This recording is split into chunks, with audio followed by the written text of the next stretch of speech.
আসসালামু আলাইকুম। নতুন আরও একটি ভিডিওতে স্বাগতম। যারা আমাদের এই ভিডিওটি প্রথম দেখছেন, আমাদের প্রিভিয়াস যে ভিডিওগুলো রয়েছে এগুলো আপনারা প্রথম থেকে দেখে আসবেন, তাহলে প্রত্যেকটি বিষয় ক্লিয়ার হয়ে যাবেন। গত পর্বে আমরা কাজ করেছিলাম ও কমার্সের অল সেটিং নিয়ে। আজকে আমরা কাজ করব অর্ডার অপশনের যে ফাংশনগুলো আছে সেগুলো দেখার জন্য। তো এটা আমাদের করার জন্য সর্বপ্রথম যেটা করতে হবে, আমরা চলে যাব আমাদের ড্যাশবোর্ডে। ড্যাশবোর্ড থেকে চলে আসবো অর্ডার, ড্যাশবোর্ড থেকে ও কমার্স থেকে অর্ডার।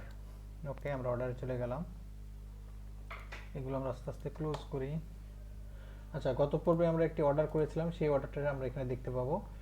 এই যে এখানে দেখেন একটি অর্ডার, এই যে এই নাম্বার থেকে বিকাশ করেছে, এটা হচ্ছে ট্রানজ্যাকশন আইডি, এটা হচ্ছে আচ্ছা, এইটা অর্ডারটা আমরা কি করব? আচ্ছা, অর্ডারটা আমরা হচ্ছে এখন এখানে কি কি অপশন আছে দেখেন। প্রথমে আছে ওয়াল, তারপর আছে পেন্ডিং পেমেন্টের এটা কোনো আমরা যেহেতু বিকাশে পেমেন্ট পেয়েছি, আমরা বিকাশ থেকে এটা চেক করে দেখবো যে হ্যাঁ টাকাগুলো আসছে কিনা। যদি আসে তাহলে আমি প্রোডাক্টে স্ট্যাটাস চেঞ্জ করে দেবো, প্রসেসিং দিয়ে দেবো, দিয়ে আপডেট করে দেবো। ওকে, এটা এখন প্রসেসিং হয়ে গেছে। তাহলে আমরা অর্ডারের জন্য আমরা একটা কাজ করতে পারি, আমরা একটা করে পিডিএফ আমরা পিডিএফ ইনভয়েস দেবো। এই ইনভয়েসটা তাহলে আর নতুন করে আমাদের ক্রিয়েট করতে হবে না।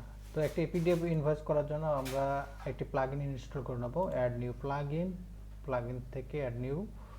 তারপরে আমরা সার্চ দেব পিডিএফ ইনভয়েস। ওকে, তাহলে slip PDF invoice and practice slip নামে এই প্লাগইনটি ইনস্টল করে নিতে হবে। ইনস্টল করার পর আমরা অ্যাক্টিভ করে নেব। অ্যাক্টিভ করে এখানে একটা রিলোড করব। আচ্ছা, এটা একটু সেট আপ করে নিতে হয়, আমাদের কোন সাইজে করব সেটাও আমরা দেখে দিচ্ছি এখনই। ওকে, আমরা অ্যাক্টিভ করে দিই। দেওয়ার পরে আমরা একটু, আচ্ছা, লোড হয়ে গেছে। ওকে, আমরা এখন এই যে পিডিএফ ইনভয়েসের এই অংশটুকু আমরা কোথা থেকে পাবো? এখন আমরা যদি এখান থেকে হোম পেজে যাই, তাও কিন্তু এটা এই করতে পারে, এখান থেকে দেখাতে পারে। ওকে, না দেখালে সমস্যা নেই। আমরা চলে যাবো ও কমার্স থেকে আমরা চলে যাবো এই যে পিডিএফ ইনভয়েস, এটাকে আমরা সেট আপ করে নেব। পিডিএফ ইনভয়েস সেট আপ করার জন্য আমাদের যেটা করতে হবে, এখানে এই যে রান উইজেট দিয়েও করতে পারি, অথবা আমরা এখান থেকে করে নিতে পারি। তা আমরা রান উইজেট দিয়ে দেখি। পরবর্তী আমরা সবগুলো চেঞ্জ করতে পারবো। এখানে বলছে যে এটা আমার শপ নেম, এটা শপ অ্যাড্রেস, তাহলে আমরা শপ অ্যাড্রেস দিয়ে দিলাম ঢাকা। তারপরে হচ্ছে নেক্সট, তারপরে হচ্ছে বলছে আপনার লোগো, তাহলে আমাদের লোগোটা ছিল হচ্ছে দারাজের, আমরা দারাজের লোগোটাই দিয়ে দিই। এখানে আপনাদের ব্র্যান্ডের লোগোটা দিয়ে দেবেন। দেওয়ার পরে নেক্সট করার পর এখানে বলছে যে আমরা কোথায় কোথায় ইনভয়েসটা ব্যবহার করবো। আমরা চাচ্ছি যে সব জায়গায় ব্যবহার হোক, ক্যান্সেল হলেও হোক, কাস্টমার নোট দিতে পারে, সব জায়গায় আমরা এগুলো শো করব। ওকে, তারপর নেক্সট করে দিলাম। পরবর্তী আমরা ওখান থেকে আবার চেঞ্জ আপ করতে পারবো স্ট্যাটাস। তারপর shipping address, email address, phone number, আমরা এগুলো চাচ্ছি সবই ডিসপ্লে হোক। হ্যাঁ, অলওয়েজ দিয়ে দিলাম। তারপর হচ্ছে ইনভয়েস ডেট হচ্ছে অর্ডার ডেট, যে ডেটে অর্ডার হবে সেই ডেটে আমরা ইনভয়েস করবো। ইনভয়েস নাম্বার হবে। ওকে, নেক্সট চলে যাওয়ার পরে আমরা যেটা করব, আমরা চলে যাব হচ্ছে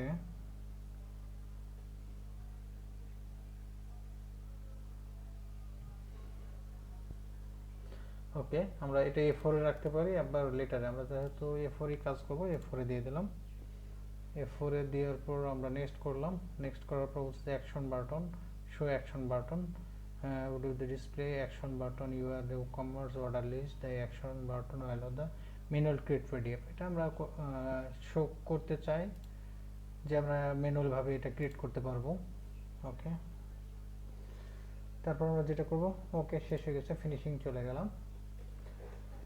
আচ্ছা, এটা আমরা এই যে অর্ডার থেকে এখন আমরা এইখান থেকে সবগুলো আমরা কিন্তু চেঞ্জ করতে পারবো, আবার লোগোটা চেঞ্জ করতে পারবো। আচ্ছা, লোগোটা কিন্তু কালার অন্যরকম হয়ে গেছে, হোয়াইট।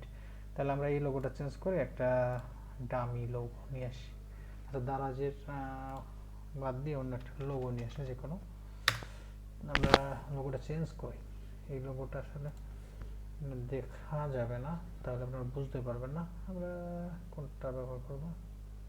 আচ্ছা, অ্যামাজনটা ইউজ করি, অ্যামাজনটা সেভ করে নিই, কন্ট্রোল। আপনাদের ক্লিয়ার করার জন্য আমি মূলত এই অ্যামাজনেরটা ডাউনলোড করলাম। অ্যামাজন ডাউনলোড এখনো আসছে নাই নাকি? এটাই 11:76, হ্যাঁ এটাই। দেওয়ার পর আমরা যেটা করব, এখানে সেট ইমেজ দেওয়ার পর সেভ অ্যাজ করে দেবো। যার পর আমরা কেমন ইনভয়েসটা হবে এখানে আমরা প্রিভিউ দেখতে পাচ্ছি। দেখেন এই যে আমরা এখানে প্রিভিউ দেখতে পাচ্ছি। এটা আমরা এখন দেখব যে কীরকম হয়েছে সেটা। আমরা অর্ডারের অপশনে চলে যাই। আমরা আবার অর্ডারে চলে আসলাম। অর্ডারে এখান থেকে আমরা এই প্রোডাক্টটা এডিট করি। এখানে কিন্তু এডিটের অপশন আছে, কই সেটা এখানে আপনি এটার উপর ক্লিক করলে কিন্তু এডিট হয়ে যাবে। এখন আপনি ইচ্ছা করলে এই নামগুলো চেঞ্জ করতে পারবেন এখান থেকে।